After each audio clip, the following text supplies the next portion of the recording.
In the world of muscle car gods, one engine stood apart. Not for screaming, high RPM horsepower, but for something much more brutal, earth-moving torque. It was GM's Quiet King, an engine that could shred tires from a dead stop without breaking a sweat. This is the story of the Buick 455 Stage 1. And this is how they killed it. Section 1, The Golden Age, a gentleman's brute. The muscle car wars of the late 60s were a bare-knuckle street fight. Chevy had its brawlers, Mopar had its Hemis, and Pontiac had its GTOS. And then there was Buick. Often seen as the gentleman's muscle car, Buick's whole approach was different. It wasn't about screaming to a 7,000 RPM redline, it was about effortless, sophisticated, and just plain savage power. This philosophy hit its absolute peak in 1970 with the 455 Stage 1. GM had a corporate ban on engines larger than 400 cubic inches in mid-size cars, but for 1970, that rule was finally lifted, and Buick was ready. They took their big block and punched it out to a massive 7.5 liters. The base 455 was already a monster,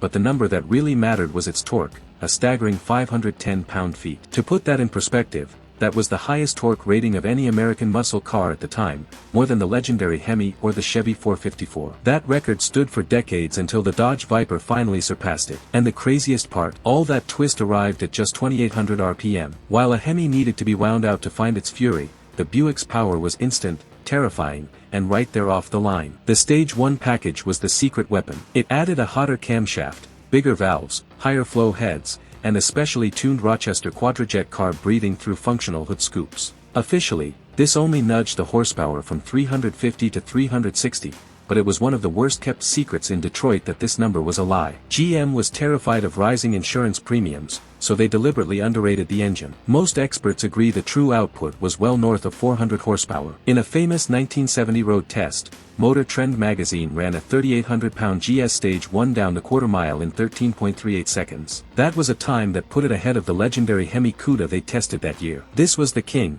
and it ruled not with loud fanfare, but with the quiet confidence of total dominance. Section 2, The Conspiracy Begins, The Gathering Storm. But even as the king of torque was being crowned, the plot to kill it was already underway. The first conspirator wasn't a rival automaker, it was the U.S. government. The Clean Air Act of 1970 put the entire industry on notice, mandating a massive 90% reduction in emissions by 1975. This was the first shot in a war against the high-compression, big-displacement V8. The second blow came from inside GM itself. To prepare for the upcoming switch to unleaded gasoline, corporate command sent out a new rule.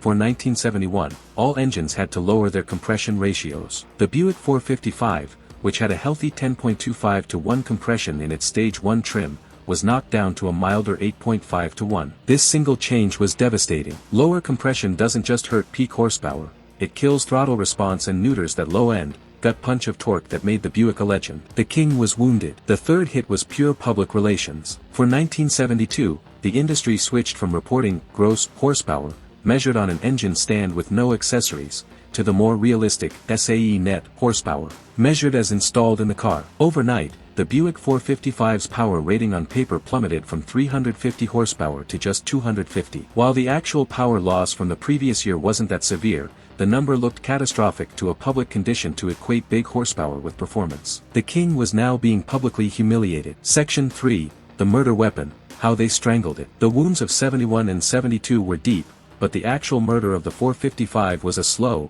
methodical strangulation over the next few years. The engineers, who were once masters of performance, were now forced to become assassins of their own work. The weapons they used were brutally effective. First, ignition timing was pulled way back. This helped with certain emissions, but it made engines sluggish and unresponsive. Second, carburetors were jetted incredibly lean, starving the engine of the fuel it desperately needed to make power. Then came the hardware. Smog pumps were bolted on, robbing horsepower just to pump air into the exhaust. But the real killer was the catalytic converter. Mandated for 1975, these early converters were horribly restrictive. They created enormous backpressure, literally choking the engine and flattening its torque curve. The very soul of the Buick 455, its ability to breathe, was being suffocated. As if that weren't enough, the cars themselves were getting heavier. The sleek 1970 GS was replaced in 1973 by the larger, heavier, colonnade body style, adding hundreds of pounds that the neutered engine now had to lug around. By 1975, the mighty Buick 455,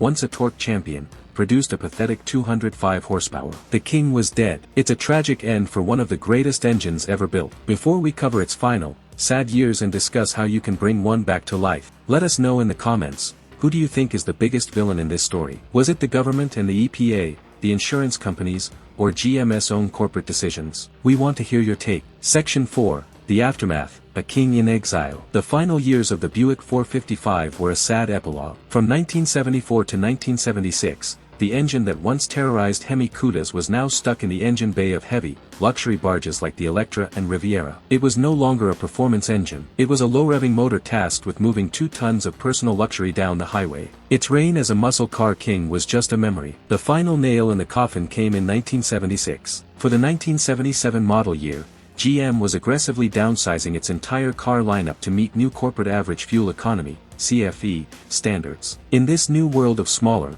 lighter cars, there was simply no room and no corporate need for a massive 7.5-liter V8. The 455 was unceremoniously discontinued, replaced by smaller, more efficient, and far less inspiring engines. The real tragedy is that the 455 Stage 1 was never beaten by a better engine. It wasn't dethroned by a competitor that built something stronger. It was killed by a perfect storm of legislation, corporate compliance, and a seismic shift in the automotive world. It was a casualty of a war it was never designed to fight. Section 5, The Resurrection, Waking the Giant. But the legend of the Torque King never really died. For builders and enthusiasts today, the story has a much happier final chapter, because waking this sleeping giant is surprisingly easy. The very things that were used to strangle the 455 can be systematically reversed. Even a later, low-compression 8.5-to-1 engine can be brought back to life. The first step is to undo the smog-era tuning. Advancing the ignition timing and rejetting the quadrajet for a proper fuel mixture can unlock a surprising amount of power. Swapping the mild, emissions-friendly camshaft for a more aggressive one, similar to the original Stage 1,